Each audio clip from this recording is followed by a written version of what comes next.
Bienvenidos y bienvenidas a este su programa de Ética TV, el programa de Ética Ciudadana. Y seguimos desde el otro programa en que tuvimos aquí al maestro Celedonio con nosotros para reflexionar sobre el tema de la cultura, la corrupción, sus desafíos, cómo la describimos, cómo se manifiesta en la sociedad dominicana y ver también sus posibles retos. Y esperamos profundizar en esta última parte que es fundamental para no quedarnos envueltos solamente en la descripción del problema y de las consecuencias, sino también cómo podemos sobrepasar ese gran desafío. Así que bienvenido, profesor. Muchas gracias. De nuevo. De nuevo me place también estar con ustedes aquí. Seguir en este esfuerzo de reflexión. Y en el programa anterior nos habíamos quedado en las consecuencias que tiene, porque son consecuencias, algunas veces se habla de que, bueno, la ética y el comportamiento es muy subjetivo, pero sus implicaciones son muy objetivas y pueden provocar daños irremediables, ¿no? Entonces señaló algunas consecuencias económicas en el desarrollo, consecuencias sociales, y queríamos retomar el tema también de la implicación en la institucionalidad también, y de las sociales también, las muertes que pueden causar, porque hay cosas que son palpables, ¿no? Sí, claro. Como usted mencionó en el programa anterior. Sí, muy bien. Y yo creo que si tú has comenzado el programa, un tema crucial, el problema de la institucionalidad. Yo creo ciertamente que estamos hoy día frente a un reto muy importante, que es el de construir instituciones de calidad. Ese es un problema fundamental. Yo diría que sobre el problema de la corrupción es esencial, es básico tener instituciones sólidas, con criterios claramente definidos, con normativas claramente definidas, que sean real receptora del conjunto de normativas que se han elaborado en el país. En el país desde hace un tiempo se han elaborado muchas normativas.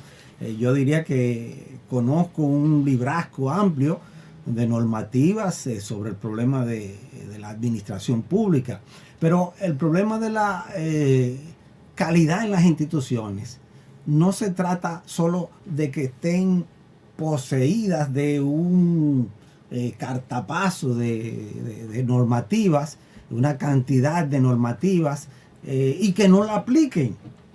Sí, yo creo que ese es un signo, de hecho, del problema de la cultura de la corrupción, ¿no? Sí. Entendemos muchas veces que el problema se va a resolver simplemente con que nosotros hagamos las normas que prohíben no hacer determinado tipo de práctica. Claro. Como si aquel que está dispuesto a violarlas no lo va a hacer porque vea el asunto escrito, o no estaría dispuesto a afirmar que no lo va a hacer. Exacto. No, claro. Entonces yo decía que lo importante, cuando yo hablo de instituciones de calidad, que es un elemento fundamental en esta problemática, lo importante es que esas normativas realmente sean aplicadas, y para ello hay que tomar todo un conjunto de medidas. Y en el aspecto de los desafíos, yo espero situar algunos de esos elementos a los fines de hacer una realidad el asunto de que las instituciones se hagan de calidad en la medida en que cumplen con la responsabilidad de aplicar esas normativas. Yo creo que eso es esencial. En la República Dominicana, en la medida nosotros tengamos un Estado, un gobierno con normativas claras y que sea capaz, que evidencie la voluntad de aplicarlas, yo creo que en esa medida nosotros podremos avanzar. De lo contrario, si no hay un ambiente, un entorno, unas instituciones que ayuden a esa aplicación, que garanticen esa aplicación, la corrupción va a seguir en una u otra medida en nuestro país. De modo que yo creo que lo esencial es trabajar con inteligencia para que esas instituciones realmente ayuden, porque en la medida en que en una sociedad hay instituciones que ayudan a la integridad, en esa misma medida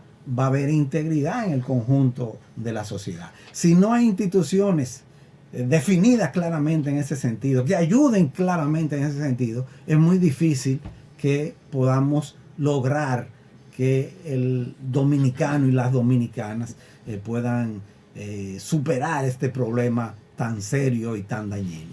Para mí, en este elemento que vamos señalando sobre esta cultura de la corrupción, que deteriora la confianza también en las instituciones como tal, porque las personas dicen cuando realmente las instituciones no se respeta lo consensuado, porque hay un uso arbitrario de los acuerdos a los que hemos quedado.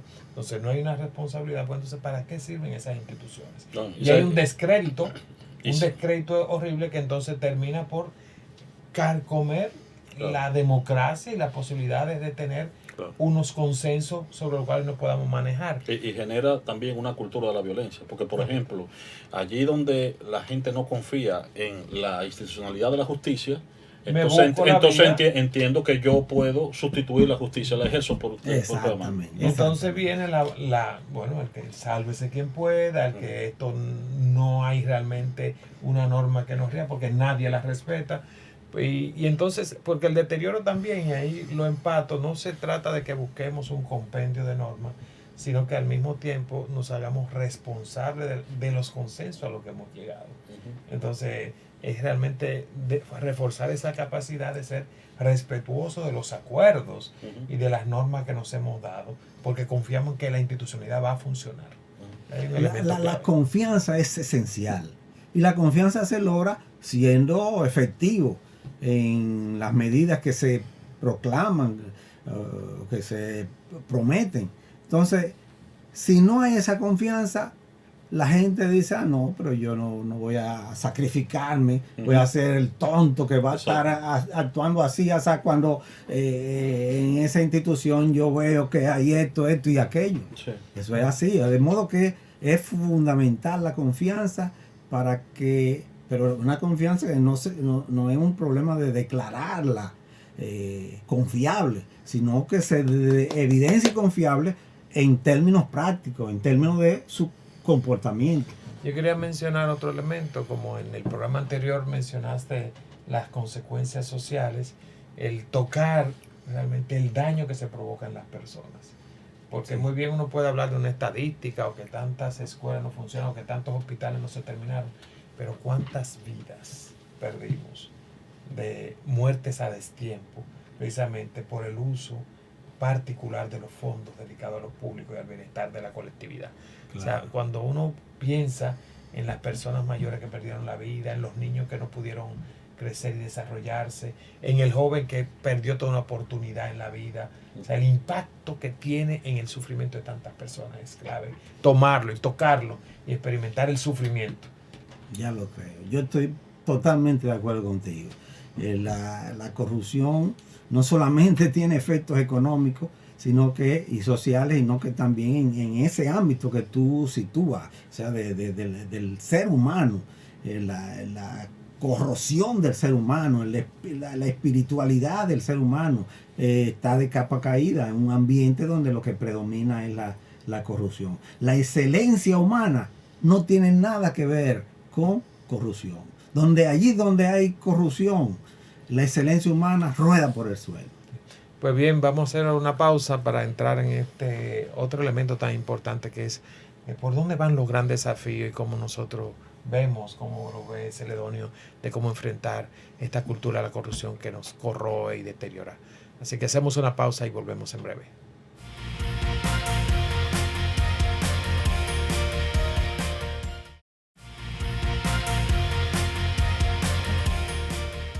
Continuamos en su espacio de Ética TV con el sociólogo Celedonio Jiménez abordando el tópico de la cultura de la corrupción. Y Celedonio, nos gustaría que en este segmento abordáramos el problema de los retos éticos que tenemos para, abordar y superar el problema de la corrupción, ¿no? O minimizarlo, ¿no? Muy bien. Yo diría que un reto fundamental que a alguno puede que le parezca un tanto utópico o ideal es el de trabajar seriamente la educación cívica, la honradez en los servidores públicos de todos los planos, no solo del más alto nivel, sino aún del más bajo nivel. La educación cívica, que se explique al servidor público que su papel no es el de servirse de la institución a que pertenece, de la instancia de que es parte, sino todo lo contrario, servir a esa institución en la medida que ese servir a la institución va a repercutir en beneficio para la población. Yo creo que esto es esencial, pero yo insisto en que cuidado con verlo de una manera superficial, porque verlo de una manera superficial, el esfuerzo de trabajar la educación, es lo que puede hacer ver esto como algo un tanto utópico. Yo creo que otra función importante, otro desafío importante, es que se sigan trabajando, porque me consta, sé que se está trabajando el asunto de los sistemas de prevención, de supervisión y control de la función pública, de los servidores públicos, que se siga trabajando en la medida en que con esa labor, como dije, se va a prevenir determinadas prácticas, se van a impedir determinadas prácticas. Pero aquí esto yo lo quiero combinar con lo anterior. Pueden haber normativas, en lo que decíamos hace unos minutos, puede haber muchas normativas y muy válidas, muy correctas, pero si el elemento que es servidor no se ha imbuido de la necesaria integridad, honradez, honestidad, ese individuo va a buscar la forma de violar ese sistema de supervisión, de prevención y de control. La va a buscar de la forma que sea. Y hay muchas prácticas en nuestro país que evidencian cómo la alta tecnología está siendo utilizada hoy para actos de corrupción y actos de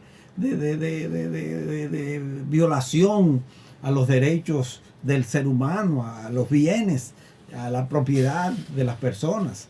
La alta tecnología, es decir, que no son individuos de pequeña instancia en términos tecnológicos los que están haciendo eso. Son individuos con un gran manejo de la tecnología. Entonces, digo esto para que se vea que siempre se va a poder encontrar el asunto del procedimiento para violentar las reglas en las instituciones. Por eso es que yo digo, estoy persuadido plenamente que el problema de la educación cívica, el problema de la honradez es número uno. Cuando es interesante, esto habla de educación cívica, sí. Nosotros hablamos de una educación ciudadana, sí. para que no sí. confundirla con la vieja educación cívica, que básicamente era como sí. muy normativa precisamente, sí. ¿no? Sí. Y más bien aquí nosotros lo que hablamos es de un tipo de educación ciudadana que forme o que ayuda a desarrollar la conciencia ética. Sí. Y porque un aspecto muy importante de tu última intervención es las leyes nunca pueden suplantar el desarrollo ético de las personas. Sí. A veces se piensa, yo siempre aprovecho para compartir mi experiencia, muchos años que yo me tocó darle cursos de ética a estudiantes de derecho, sí. Y con mucha frecuencia ellos, por su propia formación, llegaba un momento en que entendían que la ética podía ser reemplazada por las leyes, de que no era necesario, sí, el debate ético porque ahí están las leyes, lo que hay que cumplirlas. Y entonces no, las leyes expresan el desarrollo ético de una sociedad. Exacto. Y hay sociedades como esta que tienen muchas leyes, magníficas leyes, y sin embargo tienen un alto nivel de corrupción, un bajo desarrollo ético. Entonces por algo nos dice eso, nos dice que no, que el derecho no puede reemplazar a la ética, que es necesario un desarrollo de la conciencia ética precisamente para que esas leyes puedan ser cumplidas. Sí. Porque no es posible tener un sistema de control vigilante para que cada quien cumpla la norma simplemente por obediencia a la ley, claro, sino que se hace necesario que la gente interiorice que independientemente de que la estén vigilando o no, hay que cumplirla. Evidentemente siempre habrá personas que si no las vigilas, pues van a incurrir. De ahí también viene el problema también de que hay que tener un sistema también de que haga que no haya impunidad, ¿no? Que, sí, el que viole las normas pues también tenga las consecuencias. Claro. Pero lo ideal es que podamos lograr una sociedad donde la mayor cantidad de gente posible no requiere de un vigilante para, sí, cumplir las leyes. Claro, claro. También quiero opinar brevemente sobre lo que tú acabas de señalar, que me parece muy importante. Las leyes tienen como referente la ética. Uh-huh. Es decir, las leyes se formulan, conjunto de principios jurídicos de derecho, tienen una referencia encuentran referencia en la ética. Uh-huh. Es decir, es la ética la que le va a dar validez, perfil, la que va a definir esos criterios jurídicos, uh-huh, determinados. Es decir que muy válido lo que tú estás señalando. Porque si no hubiera leyes injustas, por ejemplo. Claramente. Y yo sé que Celedonio va a entrar, sí, ahora en un nuevo tema por ahí mismo, sí, pero tenemos que hacer una pequeña pausa, nos lo indica nuestra directora, así que seguimos en breve luego de esta pequeña pausa.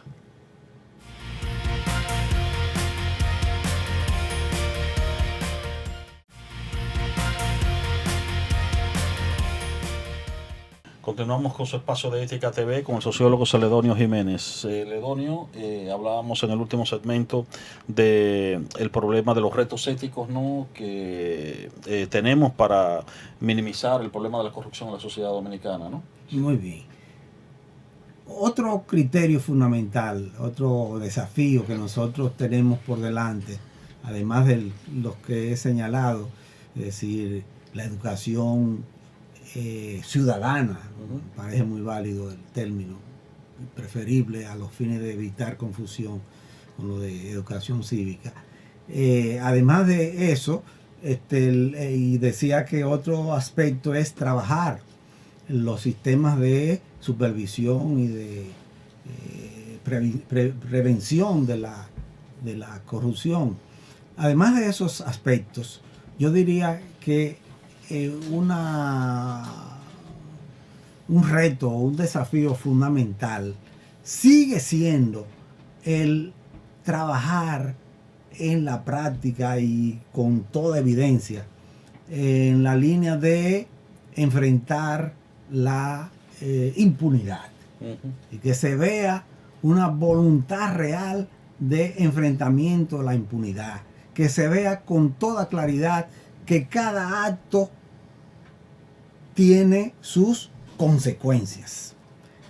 Y en este orden, yo insisto, se han dado pasos significativos. La Procuraduría General de la República, el Ministerio Público, han evidenciado una muy buena voluntad, pero a mí me luce que, no obstante eso, la gente comienza a tener un temor de que todo eso se pueda diluir, de que todos esos esfuerzos bueno, se hicieron muy bien en un momento determinado, se están haciendo muy bien, pero que eso va a terminar muy parecido a lo que terminó Odebrecht. Es una preocupación personal a la luz de varios comentarios de personas cercanas con las que he estado conversando sobre esta problemática. De modo que es un reto el que se vea la voluntad, pero que se vea en la práctica claramente la voluntad de impedir a todo costo la impunidad. Creo también que en este esfuerzo los sectores populares, las fuerzas sociales, la sociedad civil debe jugar un papel más protagónico. Ha jugado su papel protagónico en determinadas coyunturas, pero en determinadas otras coyunturas como que decae un poco ese esfuerzo. Y yo creo que en estos momentos, más que en cualquier otro, se necesita que los sectores de la sociedad civil, las fuerzas sociales sanas y verdaderamente interesadas en el enfrentamiento de nuestros graves problemas, asuma una preponderancia, un protagonismo mayor en esta lucha. Creo también que es muy importante trabajar ya en lo que se refiere a la administración pública y también privada, el asunto de la mejoría en las condiciones laborales. Yo veo con muy buenos ojos algunos planteamientos que se están haciendo actualmente en términos de mejorar el salario, que si bien yo no quiero llevar la impresión de que la corrupción es porque hay bajos salarios, porque los policías no se les ha pagado como se prometió los $500 mensual. Y si bien no quiero plantear eso, porque no es verdad. Hay una relación mecánica. Que hay una relación mecánica en eso, pero ayuda. Es un problema que permite que los individuos estén menos atraídos, menos volcados, menos presionados por esa problemática, por esas escaseces a actuar indebidamente. Por eso yo veo con muy buenos ojos el planteamiento de mejorar los salarios, no solo el salario mínimo, sino el salario en general, sobre todo a la luz de el crecimiento de la inflación en el país en los últimos tiempos. Muy interesante esos elementos que menciona y que como que enmarca por dónde va tu propuesta general. Ahora, en el primer elemento para mí que es el de educación. Nosotros que estamos en este proceso de educar a grupos y talleres de formación en ética, el tema es con qué pedagogía vamos a nosotros a fomentar una educación ciudadana que fomente un actuar de mayores niveles éticos. ¿Cuáles elementos serían clave en esa pedagogía que hay que desarrollar? Bueno, mira, yo tengo un texto que presenté cuando ingresé a la Academia de Ciencias, un pequeño texto, un discurso, y yo lo titulaba la educación en valores, y hablaba de la educación en valores, lo presentaba como algo que tiene que estar respaldado por los hechos. Y ahí lo titulaba la pedagogía del ejemplo. Yo creo que ese es un serio problema, porque estamos en una sociedad donde, yo decía ahorita, estamos invadidos por un problema de corrupción. Pero cuando en este país la población vea que el presidente de la República mantiene su pulso en términos de no permitir, bueno, él no es el que lo permite o no permite, porque hay una independencia respecto al Poder Judicial, y inclusive hasta el propio Procuraduría General de la República. Pero cuando se vea que se vean determinados ejemplos en términos de esa voluntad de enfrentar la corrupción, yo creo que seguirá, o sea, va a caer como castillo de naipe esa práctica de la corrupción. Es decir, el ejemplo, la pedagogía del ejemplo, eso es esencial. Es difícil, estamos en una sociedad donde podríamos decir que marchamos contracorriente en términos de estos valores y en términos de predicar con el ejemplo, pero esa es la salida. Esa es la salida. Pues muchas gracias, Celedonio, excelente. Y con este broche de oro tenemos un gran desafío por delante, porque el país lo necesita y realmente el futuro de una sociedad depende de los niveles éticos, de cómo nos conduzcamos. Así que muchas gracias. Esperamos no esperar un año para volver a tener con nosotros por acá. Así es. Y a ustedes muchas gracias por estar con nosotros.